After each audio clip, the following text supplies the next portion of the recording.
Welcome to another video. ये है black cloak episode 1 से लेकर 10 तक का रिव्यू। तो इसमें एपिसोड 1 से 10 तक की सारी चीज़ें देखी जाएंगी। तो शुरू करते हैं। शुरुआत होती है दो बच्चों से, जहाँ पर दो बच्चे मिलते हैं चर्च के एक फादर को, जिनमें से एक काफ़ी शांत होता है जिसका नाम होता है यूनो, और दूसरा होता है काफ़ी ज़्यादा शरारती और खुश मिजाज, जिसको चेक करते हुए एक लात पड़ जाती है फादर को। और इस बच्चे का नाम होता है आस्था, जिन दोनों की रखवाली और देखभाल करने का जिम्मा फादर उठा लेते हैं। मतलब जहाँ पर दोनों भाई नहीं है, क्योंकि दोनों की हरकतें काफी हद तक अलग हैं। तो उस दिन के 15 साल बाद एक आम दिन चल रहा होता है इनके गांव में, जहाँ पर एक बच्चा शोर मचा रहा होता है कि मुझसे शादी कर लो सिस्टर लिली, मैं विजिट किंग बनकर हमेशा तुम्हारा ख्याल रखूंगा। लेकिन एक नन किसी से शादी नहीं कर सकती और वो उसको रोकने की कोशिश करती है, जहाँ पे वो जिद्दी पड़ा होता है और उसको पड़ जाती है गलती से एक स्पेल सिस्टर लिली की। तो ये था एक आम दिन सिस्टर लिली और आस्था के बीच का। और तभी एंट्री होती है यूनो की, जहाँ पे दोबारा आस्था को वैसा करने से रोकता है जहाँ पे आस्था अब भी हार मानने को तैयार नहीं था। और आगे हम देख पाते हैं कि आस्था यूनो से हार नहीं मानना चाहता, लेकिन साथ ही साथ वो बिल्कुल ही माना का इस्तेमाल नहीं कर सकता। जहाँ पर इस दुनिया में जो माना इस्तेमाल नहीं कर सकता वो काफी तक यूजलेस है। मतलब यहाँ पर माना ही सब कुछ होता है, माना मतलब मैजिक। लेकिन आस्था की फिजिक काफी अच्छी है, वो काफी तेज सेटअप्स कर सकता है और लकड़ी काटने जा रहा होता है, जहाँ पर यूनो उससे वो चाम भी छीन लेता है। लेकिन सारी उम्मीद अभी खत्म नहीं हुई। मतलब सिस्टर लिली उसको एक उम्मीद देती है कि तुम्हें भी ग्रीमोर मिल सकती है अगर तुम ग्रीमोर सेरेमनी में जाओगे तो, और हो सकता है कि तुम उसका मैजिक इस्तेमाल करना शुरू कर पाओ। तो आज तो दोबारा उम्मीद से भर चुका है कि हाँ अब मैं बन सकता हूँ विज़र्ड किंग, और मेहनत करूंगा बहुत सारी, जिसके बाद मैं बन पाऊंगा विज़र्ड किंग, जिसके लिए मुझे अपनी ग्रीमोर चाहिए, जिसके लिए मुझे ग्रीमोर सेरेमनी में जाना पड़ेगा। अब इसके अलावा वो बहुत सारी बड़ी बड़ी बातें करता है, जहाँ पे वो कहता है कि मैं चर्च को रिपेयर करवाऊंगा और बहुत सारी चीजें। जहाँ फिर बाद में यूनो से कहता है क्यों, सही कहा ना यूनो, लेकिन यूनो उसकी बात का जवाब नहीं देता। मतलब जहाँ पर यूनो उसको इग्नोर कर रहा है। पर हमेशा से ऐसा नहीं था। यूनो और आस्था बहुत अच्छे दोस्त हुआ करते थे, जो हमेशा हर जगह साथ जाया करते थे। लेकिन एक दिन, जिस दिन आस्था बहुत तरह से पिट पटा के आया था और यूनो को भी चोट लगी थी, उस दिन के बाद से यूनो ने रोना छोड़ दिया और वो पहले से बदल गया। और उसी दिन के बाद से आस्था हमेशा मिट्टी या कीचड़ में लिपटा दिखाई देता था जब भी वो घर आता था, जिसका रीजन किसी को नहीं पता। लेकिन यहाँ हम आस्था को देख पाते हैं ट्रेनिंग करते हुए, अपनी फिजिक को और मेंटेन करते हुए, जहाँ वो एक हाथ केवल खड़ा होकर 1000 पुशअप्स करता है और फिर पीता है मोगोरो लीफ का जूस, जिससे माना बढ़ने की उम्मीद की जाती है। और वो इतनी मेहनत एक गोल के लिए कर रहा है, जो गोल है विज़र्ड किंग बनना, जिससे वो बिल्कुल भी पीछे नहीं हट सकता। तो फिर शुरू होता है हर साल में एक बार होने वाला ग्रीमोर सेरेमनी, जिसमें जो भी 15 साल का होता है वो आता है और अपने ग्रीमोर का इंतजार करता है, जिसमें आस्था और यूनो भी आए हुए होते हैं। लेकिन बाकी लोग उन्हें देख के उनकी हंसी उड़ाते हैं कि ये लोग भी ग्रीमोर का इंतजार कर रहे हैं। और ये मत कहना कि ये लोग भी मैजिक नाइट एंट्रेंस एग्जाम देने वाले हैं, क्योंकि मैक्सिमम लोग जो चुने जाते हैं मैजिक नाइट के तौर पर वो नोबल्स होते हैं, मतलब ऊंची जाति और कास्ट वाले होते हैं। लेकिन ये लोग एक ऐसे रीजन में जहाँ पे लोगों का माना बहुत कम होता है। तो फिर यहाँ पे सामने आते हैं मास्टर, जो कहते हैं कि ये समय है तुम सबके चुने जाने का, तुम्हें ग्रीमर मिलेगी और तुम में से काफ़ी लोग मैजिक नाइट बन सकते हो और आगे चल के तुम लोगों में से ही कोई विज़र्ड किंग भी बनेगा। तो शुरू करते हैं सेरेमनी ऑफ अवॉर्डिंग ग्रीमोर। अब जब हमें सारे ग्रीमोर सामने आते हैं करके, और सभी लोग अपना अपना ग्रीमोर पाके एक्साइटेड होते हैं, जहाँ पे किसी की ग्रीमोर लंबी होती है, किसी की ग्रीमोर मोटी होती है, किसी की ग्रीमोर बड़ी होती है तो किसी की ग्रीमोर छोटी होती है। और सब अपने सपनों के बारे में बात करते हैं। जैसे कुछ कहते हैं कि मैं अपना बिजनेस संभालूंगा, मैं शहर छोड़ के जाऊँगा, और कुछ लोग कहते हैं कि मैं मैजिक नाइट एंट्रेंस एग्जाम दूंगा जो अगले 6 महीने में होने वाला है। लेकिन सबको उम्मीद और हैप्पी एंडिंग नहीं मिलती। यहाँ आस्था के पास कोई ग्रीमोर आती ही नहीं, जिसे देखकर सब लोग उसका मजाक उड़ाते हैं कि अगर हम बचकाने होने का कॉम्पिटिशन करें तो ये बंदा अलग ही लेवल पर है। और वहीं आस्था के दोस्त यूनो को मिलती है 4 लीफ क्लोवर ग्रीमोर, जो फर्स्ट विज़र्ड किंग के पास हुआ करती थी। जिसके बाद यहाँ यूनो जोश से कहता है कि मैं बनूंगा विज़र्ड किंग। जिसके बाद आस्था थोड़ा सा डिप्रेस होकर जोश से भर के कहता है कि बस तुम देखते जाओ यूनो, मैं जल्दी तुम्हारी बराबरी कर लूंगा और तुम हो मेरे राइवल। जहाँ सब इसको देख के हंसने लगता है कि तुम्हारे पास तो ग्रीमोर भी नहीं है, तुम कैसे राइवलरी निभाओगे इसके साथ। और यूनो इसके बाद थोड़ा डिप्रेस दिखता है और वहाँ से चला जाता है आस्था को इग्नोर करके। और हम देख पाते हैं इसके अलावा एक शख्स को जो थोड़ा सा क्रीपी लग रहा है और कुछ खतरनाक करने की सोच रहा है। अब इसके अलावा यहाँ पर दिल, हौसला और सब कुछ टूट चुका है आस्था का, लेकिन फिर भी उसने अपना हौसला नहीं हारा और वो दोबारा जोश से भरा हुआ है कि मैं कुछ भी करके बन के दिखाऊंगा विज़र्ड किंग। तुम देखते जाओ, चाहे इसमें 2 साल लगे, 10 साल लगे या 100 साल लगे, मैं दिखा दूंगा कि एक गरीब और अनाथ भी चाहे तो विज़र्ड किंग बन सकता है।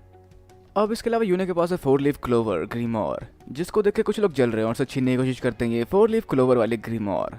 लेकिन उनकी शक्ति यूनो की शक्ति का कोई मुकाबला नहीं कर पाती। और वो कुछ और करने की सोच रहे होते हैं, लेकिन तभी यहाँ पर एक और बंदा एंटर करता है जिसके पास है कुछ चेन वाली मैजिक, और इन दोनों को बांध देता है जहाँ शायद वो कुछ और सोच रहा है यूनो के ग्रीमोर के साथ। तो ये एक मैजिक नाइट था जिसको निकाल दिया मैजिक नाइट वालों ने, क्योंकि ये शायद इस कहते रही होगी जहाँ पर अभी सिर्फ एक चोर है जो चुराएगा यूनो का ये ग्रीमोर। तो जहाँ पे यूनो ग्रीमोर ले लेता है और साथ में उसे गले में वो पेंडेंट देखता है जो महंगा लग रहा होता है, जिसको छीनने जा रहा होता है, और तभी वो एंट्री करता है आस्था, जो यहाँ से आते शोर को सुनकर यहाँ पर पहुंचा है, जो देख पाता है शख्स के हाथ में है यूनो ग्रीमोर जिसने यूनो ग्रीमोर चुरा ली है, और यही पहचान पाता है कि ये तो वही बच्चा जिसको कोई ग्रीमोर नहीं मिली। तो यहाँ पर आस्था गुस्से से भरा हुआ जो शायद यूनो की ग्रीमोर छीन करेगा इसे वापस, जैसा करने के पीछे वो जुट जाता है और अपना पूरा जी जान लगा देता है और उसके सारे चैन से बचते हुए उसके ऊपर वार करने वाला होता है, लेकिन यहाँ पर आस्था उसके चैन के जकड़ में आ जाता है और फिर कुछ हैवी मूव हम देख पाते हैं आस्था के ऊपर इसके, जिससे आस्था काफी तक किनारे हो जाता है और लगभग हार ही जाता है, जहाँ वो समझ पाता है कि इस दुनिया में फिजिकल स्ट्रेंथ के साथ साथ माना भी कितनी ज़रूरी है। जहाँ ये उसको ताने मारता है कि तुम्हारे पास माना नहीं है और तुम काफ़ी कमज़ोर हो, मतलब शायद तुम्हारे पास बिल्कुल माना नहीं, इसलिए तुम्हें कोई ग्रीमोर मिली ही नहीं, और अगर थोड़ी सी माना होती तो भी तुम शायद विज़र्ड किंग नहीं बन पाते। जहाँ आस्था बोलता है कि मैं विज़र्ड किंग बन के रहूँगा, पर ये कहता है कि तुम विज़र्ड किंग नहीं बन सकते, और उसकी जगह पे तुम्हारा दोस्त जो एक जीनियस है जिसका बहुत सारा माना है, वो आसानी से बन सकता है विज़र्ड किंग, जिसको 4 लीफ क्लोवर ग्रीमोर मिली है, जो तुम्हारा मजाक उड़ाता होगा। और आस्था ही मान लेता है शायद यही नसीब है, इसलिए मुझे कोई माना नहीं मिली, मुझे अब हार मान लेनी चाहिए। जहाँ यूनो उसे ऐसा कहने से रोकता है कि तुम क्या कह रहे हो उसके बारे में, तुम जानते हो भी ये कौन है, वो लूजर नहीं, पर फिर भी तुम विज़र्ड किंग नहीं बन सकते आस्था, क्योंकि वो तो सिर्फ मैं ही बनूंगा। और हाँ, आस्था है मेरा राइवल। तो उसके साथ आस्था को भी याद आता है कि उसकी शक्ति है हार ना मानना, और वो हार कैसे मान सकता है, जिसके बाद वो दोबारा अपने पैरों पे खड़ा होता है, और तभी सामने आती है ग्रीमोर जिसके अंदर से निकलती एक तलवार, जिसे देख के ये हैरान है कि तुम्हारे पास तो कोई शक्ति थी ही नहीं, तो आखिर ये ग्रीमोर है कैसी।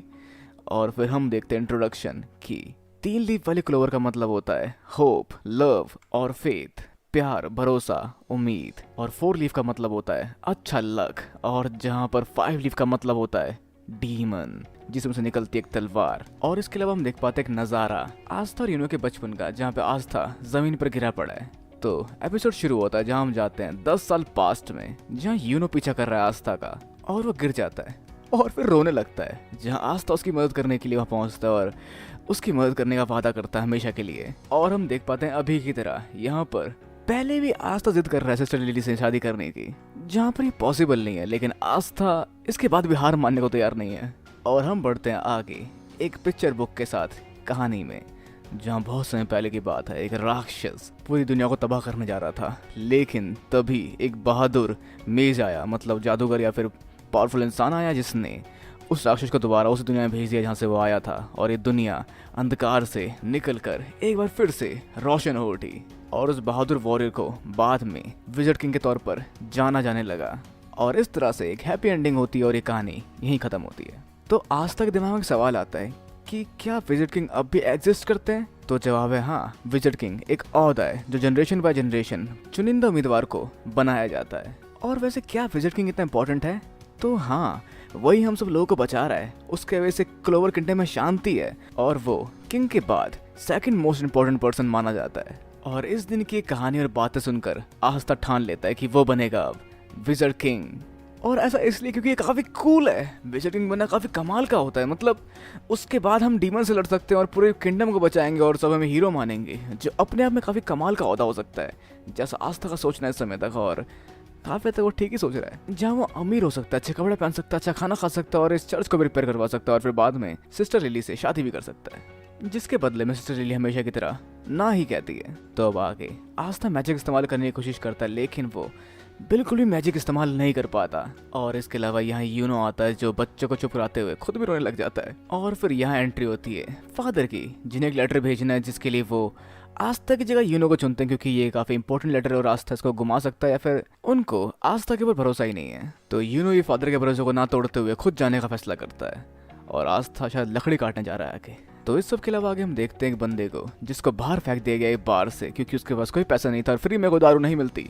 तभी वहाँ से यूनो गुजरता है, जो लड़खड़ा के गिर जाता है और उसे गले का पेंडेंट झूलने लगता है, जिसको देखकर ये समझ पाता है कि ये मुझे माला माल करने वाला नेकलेस है। तो यूनो मेयर के घर पे चिट्ठी पहुंचा देता है और फिर वहाँ से निकलने लगता है, जहाँ उसका पीछा करते हुए ये बंदा उसके सामने आ जाता है। तो यूनो अब तक चर्च पे नहीं पहुंचा और फिर हम पहुंचते हैं इन दोनों के बीच में, जहाँ पर यूनो को पीट रहा होता है और उसके गले से पेंडेंट वो छीन लेता है। जहाँ यूनो रोते हुए भी वो पेंडेंट वापस मांग रहा होता है और फिर इस्तेमाल करने जा रहा होता है वो अपने माना का, मतलब विंड मैजिक का। लेकिन जहाँ आदमी कहता है कि ये क्या तुम इस माना से मुझसे लड़ोगे। जहाँ यूनो दोबारा अपना हौसला हार जाता है क्योंकि वो काफी रोतड़ो होता है। और तभी यहाँ पर भागता हुआ आता है आस्था यूनो की मदद करने के लिए, जो इसे पिटने के बाद भी हार नहीं मानता और लग जाता है इससे छीनने में पेंडेंट, क्योंकि वो पेंडेंट उसका नहीं यूनो का है। जहाँ वो और पिटता है उससे, लेकिन उसके बाद भी आस्था अपना हौसला नहीं खोता और दोबारा छीनने के लिए तैयार होता है उससे वो पेंडेंट। उसके बाद फिर वो और पिटता है, लेकिन फिर वो हार नहीं मानता और उसकी आंखों में हम देख पाते हैं जुनून, कभी ना हार मानने का, और किसी से कोई डर नहीं होता उसकी आंखों में, जिससे ये बंदा डर कर वो पेंडेंट वहीं छोड़ के वहां से निकल जाता है। और यूनो तुम्हें चिंता करने की जरूरत नहीं है, मैंने तुम्हें कहा था ना, मैं तुम्हारा ख्याल रखूंगा। और जहाँ पे आस्था हमेशा ही बिना सोचे समझे पूरी जी जान लगा के चीजें कर देता है। और इसके साथ हम बढ़ते करंट स्टोरी पे, जहाँ पर ये बंदा आस्था की तलवार और ग्रीमोर देख के काफी हद तक हैरान है और डरता हुआ कि इसका उसे कोई माना था ही नहीं, ये कैसे कुछ कर सकता है।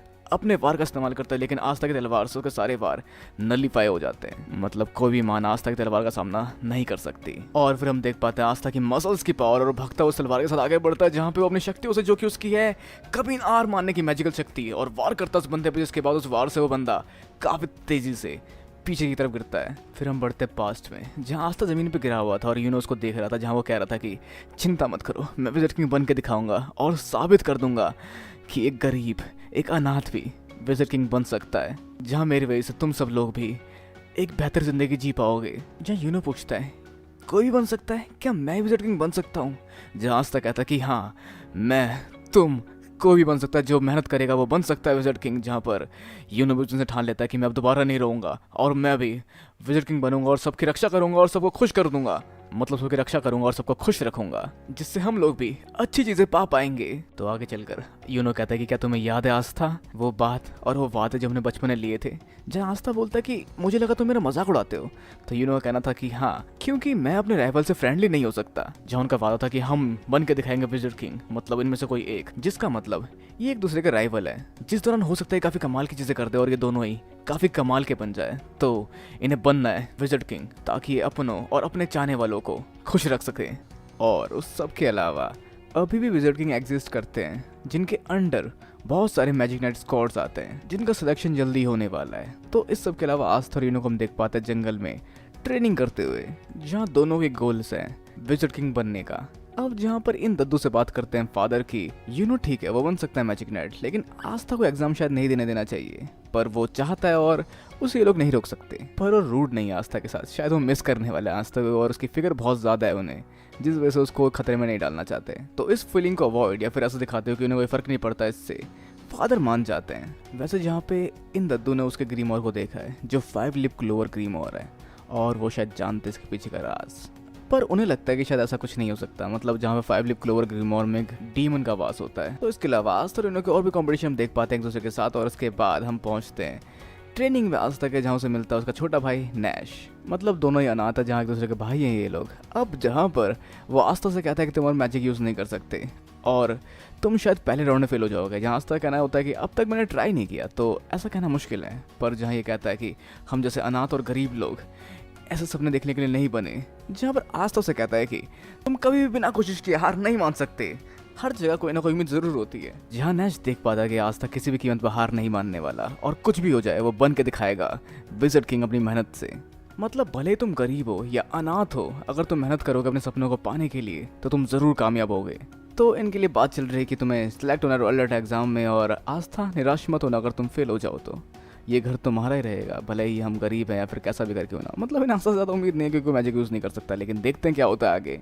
तो ये लोग घर छोड़कर रॉयल कैपिटल की तरफ बढ़ रहे हैं अपने सपनों को पूरा करने के लिए, जहाँ सिस्टर लिली इन दोनों के बचपन को याद कर पाती है, जहाँ आस्था काफ़ी एनर्जेटिक हुआ करता था और यूनो शर्मीला हुआ करता था। लेकिन एक दिन ऐसा आया जब यूनो ने अपने आप को बदला और वो इतना पावरफुल बन गया। तो ये दोनों बढ़ जाते हैं रॉयल कैपिटल की तरफ, जहाँ पे दोनों अपने दिमाग में अपने अपने सपने सजो रहे हैं। और ये लोग कंपटीशन करना यहाँ भी नहीं छोड़ते, जहाँ दोनों राइवल है और भागते भागते आगे तक बढ़ते और थक जाते हैं, और साथ मिलकर अपने अपने मैजिक एट्रीब्यूट से अपना सफ़र आसान और स्मूथ कर लेते हैं। जहाँ ये सफ़र काफ़ी ज़्यादा एग्जॉस्ट करने वाला लगता है, मतलब अलग अलग जगह से होकर इनको गुजरना पड़ता है। और फाइनली लोग देख पाते हैं अपनी मंजिल जो एक चोटी के ऊपर है, और वो है रॉयल कैपिटल, जहाँ इनका एंट्रेंस एग्ज़ाम होने वाला है। तो अब बढ़ते हैं एंट्रेंस एग्ज़ाम की ओर, तो वहाँ बढ़ते हुए पहुँचते शहर में, जहाँ ये देखते हैं मार्केट जो सच में काफ़ी अमेजिंग है। मतलब अलग अलग तरह की चीज़ें यहाँ देख पा रहे हैं लोग, जैसा कि कभी भी किसी भी छोटे गांव में नहीं होता।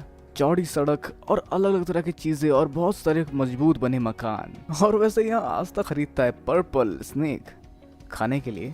तो एंट्रेंस एग्जाम देने के लिए सब एग्जामिनेशन हॉल के अंदर घुस रहे हैं, जहां उनके जानने वाले उन्हें चीयर कर रहे हैं। तो यहाँ पर अंदर इनके ग्रीमोर स्कैन होते हैं और इन लोगों को पोजीशन दी जाती है। इससे यूनो को मिलती है 164, जहाँ उसके 4 लीफ क्लोवर ग्रीमोर को देख के वो लोग हैरान हो जाते हैं। और आस्था के पुराने ग्रीमोर को देखकर वो बस ओके होते हैं और उसको पोजीशन दे देते हैं 165। तो यहाँ अंदर होते हैं एंटी मैजिक बर्ड्स, जो उन लोगों के पास जाते हैं जिनके पास मैजिक शक्तियाँ कम होती है। तो यूनो के पास एक भी नहीं भटकता और आस्था के पास पूरी दुकान होती है इनकी, जहाँ उसके सर पर हम स्पॉट कर सकते हैं नैरो को। और इन वर्ड से भागते हुए आस्था टकरा जाता है कैप्टन यामी से, जहाँ उसे लगता है शायद ये भी कोई एग्जाम ही नहीं है। और उसको कंफर्ट करने के लिए बोलता है हाँ चिंता मत करो, सब ठीक हो जाएगा। और यहाँ पर कैप्टन यामी उसको उसके मत्थे से पकड़ लेते हैं और पहला इंट्रो हो जाता है यहाँ पे कैप्टन यामी और आस्था का, जहाँ पर इंट्रो हो जाता है ब्लैक बुल्स का भी। मतलब ये है फ्रिंडल, ये गोल्डन और साथ में डिस्ट्रक्शन करने वाले कैप्टन यामी और ब्लैक बुल्स भरा हुआ है अजीबोगरीब लोगों से, जहाँ पे एक भी शरीफ मैजिक नाइट स्क्वाड मेंबर उनके पास नहीं है। तो कैप्टन यामी मारने वाले होते हैं आस्था को, लेकिन आस्था किस तरह से संभालता है अपने आप को। और उसके बाद फिर शुरू होता है एंट्रेंस एग्जाम की अनाउंसमेंट, जिस बीच बाकी के मैजिक नाइट कैप्टन्स भी वहाँ पहुँच जाते हैं और सारे एंटी मैजिक बर्ड्स वहाँ से उड़ जाते हैं। तो पहले हैं Nozel Silva, captain of Silver Eagles, और अगले Fuegoleon Vermillion, captain of Crimson Lion Kings, और Jack the Ripper, green praying mantis, captain of Blue Rose knight, Charlotte, जिनकी टीम में अब तक सिर्फ लड़की आई हैं, किल्डर पॉइजर्ड, पर्पल ऑर्कल से, Dorothy Unsworth, captain of Coral Peacock जो सोती रहती है, captain of Aqua Deer Rill, और उसके बाद captain of most powerful magic night squad के कैप्टन विलियम वेंजेंस, जो है गोल्डन डॉन के कैप्टन, और लास्ट में captain of Black Bulls captain Yami. तो ये सारे हैं वो कैप्टन्स जिनमें से कोई एक होने वाला है अगला बनने वाला विज़र्ड किंग। तो इसके साथ शुरू करते हैं ये एग्जाम। विलियम वेंजेंस अपनी शक्तियों के साथ, जो कि है वर्ल्ड ट्री मैजिक, और अपनी शक्तियों से इन सबको देता है ये झाड़ू। तो इन सब के कुछ टेस्ट होंगे जहाँ पे इनके जितने अच्छे स्कोर होंगे उस हिसाब से इन्हें कैप्टन्स अप्रोच करेंगे, जहाँ पर इनके हाथ में किसी भी कैप्टन को चुनना। तो अब इनका पहला एग्जाम है झाड़ू पे उड़ के दिखाना, जिसके लिए अपनी अपनी शक्ति का इस्तेमाल करना है झाड़ू के साथ, और ये उड़ना शुरू कर सकते हैं जैसे इन लोगों ने पहले कभी वैसे किया नहीं है। तो जहाँ पर झाड़ू शोडाउन शुरू हो जाता है और सब अपनी मैजिक से उड़ने की कोशिश करता है झाड़ू के साथ, जहाँ यूनो झाड़ू पे खड़ा होकर काफी आसानी से उसको मूव करा रहा होता है। लेकिन यहाँ एक बंदा होता है जो झाड़ू को हिला तक नहीं पाता अपनी जगह से, और वो है हमारा प्यारा आस्था। अब यहाँ पे छुप छुप के कोई और भी इन सबको देख रहा है जो इस एग्ज़ाम को देने की सोच रही है, पर उसको इस एग्ज़ाम को देने से मना कर दिया जाता है क्योंकि वो एक रॉयल है और उसे पीजन की तरह कोई एग्जाम देने की जरूरत बिल्कुल नहीं है। तो फिर हम बढ़ते हैं आगे और एग्जाम में, जहाँ पावर शूट करनी है, जिसमें भी आस्था कुछ नहीं कर पाता। और फिर मैजिक एबिलिटी कंट्रोल, जहाँ आस्था के पास कोई मैजिक है ही नहीं तो कंट्रोल कैसे करेगा, क्रिएशन मैजिक, और वहाँ भी आस्था के लगे पड़े हैं। तो सब एग्जाम में आस्था बस मादा मतलब डोंट गिव अप करता रहता है, लेकिन होता कुछ नहीं है। तो अगला मुकाबला यहाँ पे एक दूसरे से मतलब आपस में लड़ना पड़ेगा अपनी शक्तियों का इस्तेमाल करते हुए, मतलब ग्रिमोर की शक्तियों का इस्तेमाल करते हुए। तो यहाँ पे एक बंदा जिसका नाम मतलब सेक है, जो कि यहाँ आस्था को चुन लेता है अपने फाइट के टीममेट के तौर पर। और फिर आस्था भी जान पाता है इसका दिल दरिया और बाकी सब समुद्र दिखाने का रीजन, जहाँ पे ये जानता था कि आस्था कमजोर है और उसको अगर ये इस कॉम्बैट में हरा पाएगा तो आसानी से चुना जाएगा, जो एक अपॉर्चुनिटी थी इसके लिए, जहाँ वो बिल्कुल भी होल्ड बैक नहीं करने वाला और अपनी पूरी शक्ति को इस्तेमाल करने वाला है वो आस्था के अगेंस्ट। और आस्था कहाँ रुकने वाला था, और वो भी तैयार हो जाता अपनी पूरी शक्तियों को एक साथ दिखाने के लिए, जो उसकी एबिलिटी फाइनली अब देखने को मिली है, जो कॉम्बैट में काफी कमाल की है। और अपनी तलवार निकाल के तेजी से बढ़ता है वो सेके की तरफ और उसको एक बार में हरा देता है। तो आस्था ने अपने इस मूव के साथ सबको चौंका दिया है, जहाँ सब अपनी अपनी एजम्पशन लगा रहे हैं और आस्था के बारे में जज कर रहे हैं। तो कौन सा मैजिक उसने इस्तेमाल किया था वैसे यहाँ पे, कि ये स्वॉर्ड मैजिक था या फिर कोई क्रिएशन मैजिक था? शायद नहीं, क्योंकि कैप्टन यहाँ पे समझ चुके हैं उसके पास कोई मैजिक है ही नहीं।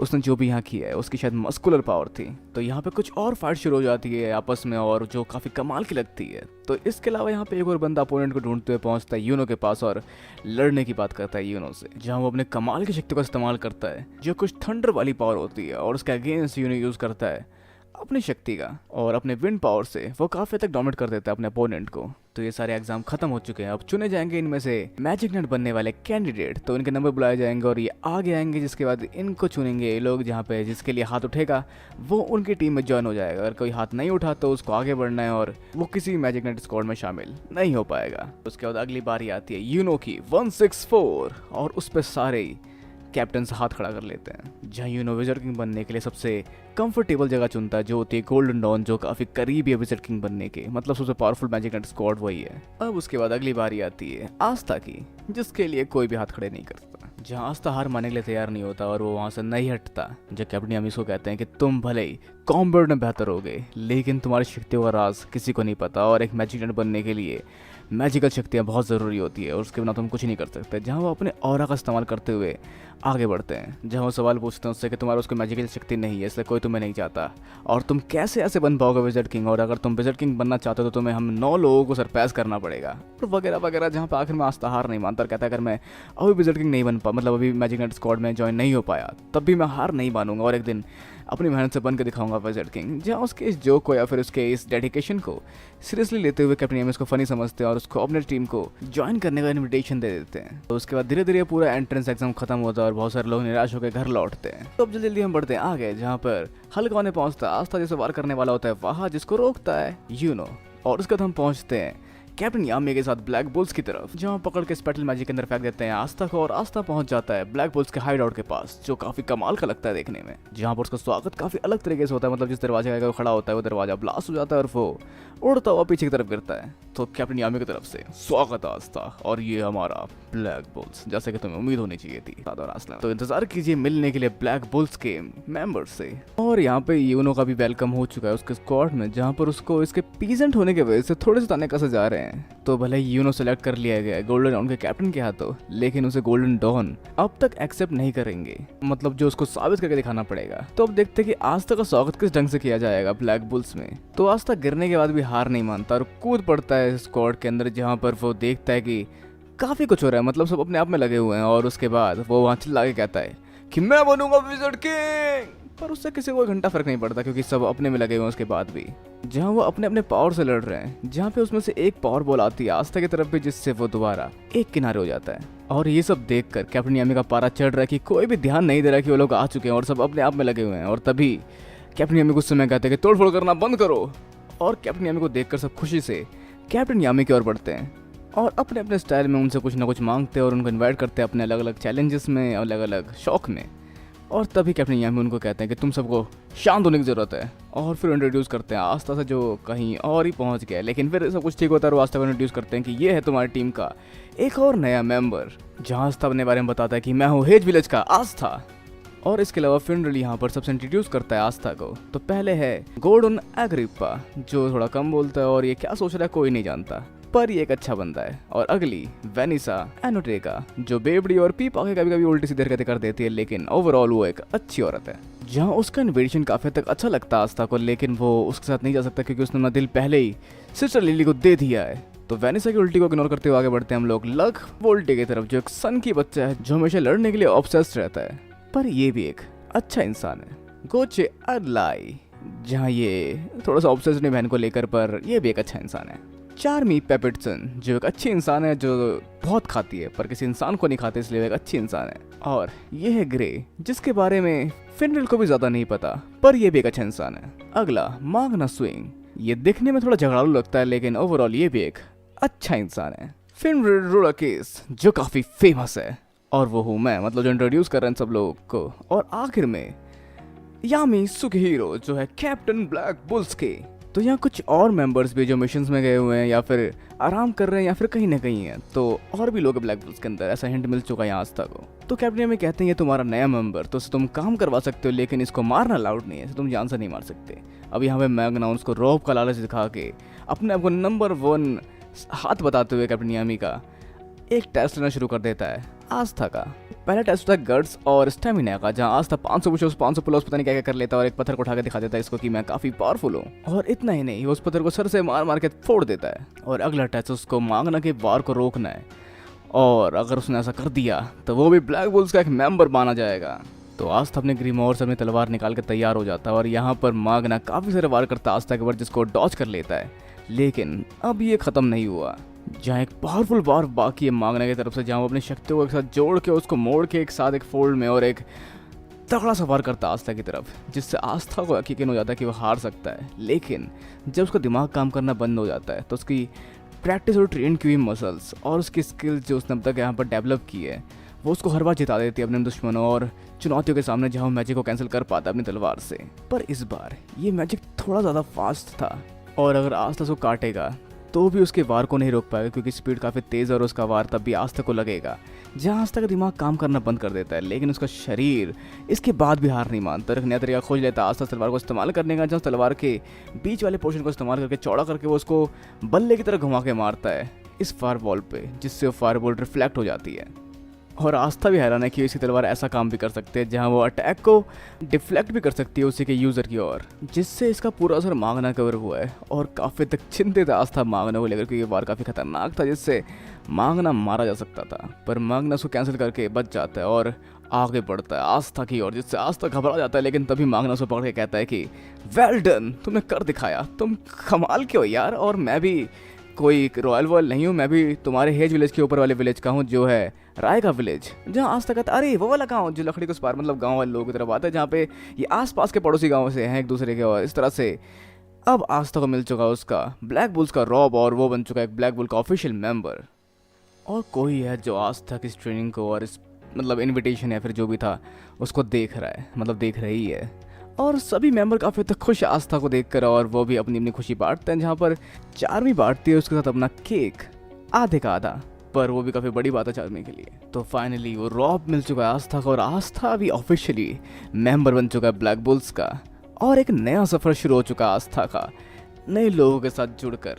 और ये मोमेंट थोड़ा सा इमोशनल और खुशी से भरा हुआ आस्था के लिए, जहाँ आस्था काफ़ी खुश है मैजिक नाइट बनकर, जो उसको सपना था, और काफ़ी हद तक वो आगे बढ़ सकता है अब विज़र्ड किंग बनने की ओर। और आखिर में वो छोरी जो छुप के सब कुछ देख रही थी, उसको हम अपने बाल से वारते देखते हैं कि नई रिक्रूटर। हाँ, तो मांगना यहाँ पे आस्था को उसका रूम दिखाता है, जो काफ़ी छोटा और गंदा है। लेकिन आस्था इसको लेकर भी काफ़ी खुश है, क्योंकि अब तक उसका कोई अपना रूम नहीं था। तो ये रूम भी उसके लिए काफ़ी बड़ी बात है, क्योंकि इससे पहले वो चर्च में रहता था, जहाँ पे सब एक एक लाइन में कतार लगा के सोया करते थे। ये मांगना सजेस्ट करता है उसको चिट्ठी लिखने के बारे में, क्योंकि शायद चर्च वाले उसकी फैमिली ही है। तो अपना कमरा साफ करने के बाद आस्था शुरू करता है लिखना चिट्ठी, जिसमें लिखता है वो सारा अपना सफ़र का पूरा ब्यौरा। तो आस्था के अलावा यहाँ यूनो को मिल चुका एक रूम, जो सच में काफ़ी मस्त है। मतलब उन लोगों का कहना है कि रूम तुम्हारे और वेस्ट हो रहा है, मतलब ये ताने मारे जा रहे हैं अब तक यूनो को। और देखते हैं क्या होता है कि अपने पीछे ढूंढने के बावजूद वो अपने को बेस्ट साबित कर पाता है या नहीं। तो इस सब के अलावा यहाँ पे यूनो और आस्था दोनों की चिट्ठी पहुँचती है हेज विलेज में, जहाँ पे यूनो पास हो चुका है, जिसको देख कर सब हैरान है। और आस्था की चिट्ठी भी यहाँ पहुँची है, जहाँ लोगों को लगता है कि वापस आने वाला होगा और उसे उन्हें चीयर अप करना पड़ेगा। लेकिन सब हैरान होते हैं कि यहाँ आस्था भी पास हो चुका है, और इससे थोड़े बहुत हैरान होने के साथ साथ तो खुशी होते हैं कि हाँ, आस्था भी आखिर में मैजिक नाइट बन चुका है। तो ये खुशखबरी गांव वालों के साथ बांटते हुए हम बढ़ते हैं आगे वापस ब्लैक बुल्स वालों के पास, जहाँ पे सारा हाइड आउट दिखाने का काम करते हैं मांगना आस्था को, जैसे कैफेटेरिया, नहाने की जगह, टॉयलेट और कुछ पालतू मैजिकल बीस्ट भी, साथ में लाइब्रेरी, प्ले रूम और भी बहुत सारी जगहें। तो इस सारी मस्ती में यहाँ भागते हुए लोग टकराते हैं, मतलब मिलते हैं नोजल से, जो कि नई है यहाँ पर, और वो भी इसी साल आस्था के साथ एक नई रिक्रूटर की तरह यहाँ आई है। लेकिन उन लोगों से बात नहीं करना चाहती, क्योंकि वो एक रॉयल और ये लोग पीजेंट्स हैं। तो इस कहा सुनी में अपनी शक्ति दिखाना शुरू कर देती है, जहाँ पर उसकी शक्ति आस्था की जगह टकराती है मांगना से। तो वो कहती है कि मैं रॉयल हूँ, और भले ही उसको ब्लैक बुल्स वालों ने एक्सेप्ट क्यों ना किया, उसे घंटा फर्क नहीं पड़ता। मतलब वो उनके रॉब को उतार के फेंक देती है, वो रॉब जिसके लिए आस्था ने इतनी मेहनत की थी, जिसका ये घमंड बिल्कुल सहने लायक नहीं था। तो जैसे कि आप लोग नहीं जानते हो कि ब्लैक बुल्स का हाइड आउट हर सेकंड में, मतलब हर मिनट में चेंज होता रहता है, जिसकी वजह से आस्था टॉयलेट नहीं ढूंढ पाता, और वो घूमते घूमते इस बिल्डिंग से बाहर आ जाता है, जहाँ पे उसकी तरफ एक वाटर बॉल उड़ती हुई आती है, और वो देखता है कि यहाँ पे नोलेट ट्रेनिंग करने की कोशिश कर रही है और एम करने की कोशिश कर रही है एक पेड़ के ऊपर, एक टारगेट पर, जो कि उस पेड़ पे लगा हुआ है, पर उसका एक भी अटैक उस पेड़ पे नहीं लग रहा। तो भले ही वो रूड क्यों ना हो, उसके साथ भी ज़्यादा अच्छा नहीं हुआ, क्योंकि एक रॉयल होने के बाद अपनी शक्तियाँ कंट्रोल नहीं कर पाती, जिसकी वजह से उसको किसी रॉयल मैजिक नाइट स्क्वाड में जगह नहीं मिली, और उसके अपने उसको फेलियर बोलने लग गए, जिसके वजह से वो किसी भी हालत में हार नहीं मानना चाहती और अपने को बेस्ट साबित करके दिखाना चाहती है। तो जहाँ पे आज तक ट्रेनिंग छुप छुप के देख रहा था और वो बाहर आ जाता है, जिसके बाद यहाँ पे नोएल नर्वस हो जाते हैं कि क्या होगा अगर इसने मुझको ऐसा करते हुए देख लिया, ये भी मेरी बेइज्जती मारेगा कि वो भी शक्ति को कंट्रोल नहीं कर सकती। और एक वार करने वाली थी उसका तो आस्था के ऊपर, लेकिन हमने उसी वार में वो खुद फंस जाती है, जो काफ़ी बड़ा वाटर वॉल बन जाता है, जिससे बचते बचाते हुए आस्था वहाँ से भाग रहा होता है। और सारे ब्लैक बुल्स वाले उसको खड़े होकर देखते हैं कि अगर वो उससे बाहर नहीं निकल पाई तो वो मारी जाएगी, तो हमें कुछ करना पड़ेगा उसको बाहर निकालने के लिए। जैस्पर मैजिक से कुछ भी नहीं कर सकता यहाँ फिनरेल, तो कोई ऐसा चाहिए जो कि मैजिक नेलीफाई कर सकता हो। हो। और तभी उड़ता हुआ हाथ लगता है आस्था ब्लैक बोल के कैप्टन के हाथ, तो जहाँ वो उसको पकड़ के दोबारा फेंक देते हैं उस पानी की तरफ, ताकि वो नलीफाई कर सके इस मैजिक को और बचा ले वो नोलिल को। तो उस तरफ उड़ते हुए आस्था अपनी तलवार निकालता है और नलीफाई कर देता है नोलिल की इस मैजिक को, जहाँ फिर दोनों ऊपर से नीचे गिरते हैं, लेकिन जिसको बचाता है अपने स्पेशल मैजिक से फिनरिल। और फिर यहाँ आस्था बढ़ता नोलिल की तरफ और उसको कहता है कि तुम्हारी शक्ति कमाल की थी, बस तुम उसे कंट्रोल नहीं कर सकती। जब मांगना भी इसके बाद उसकी बेइज्जती करने की जगह कहता है कि अगर तुम अपनी शक्ति कंट्रोल नहीं कर सकते तुम पहले बात बोलना चाहिए था ना। यहाँ इससे किसी को फर्क नहीं पड़ता, पूरा ब्लैक होल से फेलियर से भरा हुआ है। और आस्था ने ये भी कहा था कि तुम ट्रेनिंग से अपनी शक्तियों को कंट्रोल करना सीख सकती हो और कमाल की बन सकती हो, जहाँ तुम्हें कोई नहीं रोक पाएगा। तो नोलिल, जिसको अब तक कोसा गया है फेलियर होने की वजह से, यहाँ पहली बार कुछ लोगों ने उसको सपोर्ट किया है। जहाँ आस्था जल रहा है उसकी मैजिक पावर को देख के, क्योंकि आस्था के पास कोई मैजिक नहीं है और साथ में सारे ब्लैक होल्स वाले काफी सपोर्टिव है, जिससे शायद यहाँ नोलिल का मन काफी हद तक बदल जाएगा। क्योंकि आस्था ने भी कहा कि हम लोग साथ मिलके अपनी शक्ति पे काबू पा सकते हैं और पावरफुल बन सकते हैं साथ मिलके। जहाँ नोलिल भी अब उन लोगों के साथ मिलकर काम करने के लिए तैयार है। बढ़ते अगली सुबह पे, जहाँ पे आस्था के पास बहुत सारा काम है, मतलब झाड़ू पोछा, साफ सफाई और उसके अलावा कपड़े धोना और भी बहुत सारी चीजें जो कर रहा है आस्था, जैसे बीज को खिलाना और मेहनत करना। तो इन सब काम को करते हुए आस्था के दिमाग में एक सवाल है कि वैसे मैजिक लैंड वालों का काम क्या होता है, मैं सिर्फ ये सब करने तो यहाँ नहीं आया। मतलब वो उसके दिमाग में सवाल चल रहे कि मैं करूँ क्या और हमें क्या करना चाहिए। तो हमारा काम है सिटीजन को सेफ रखना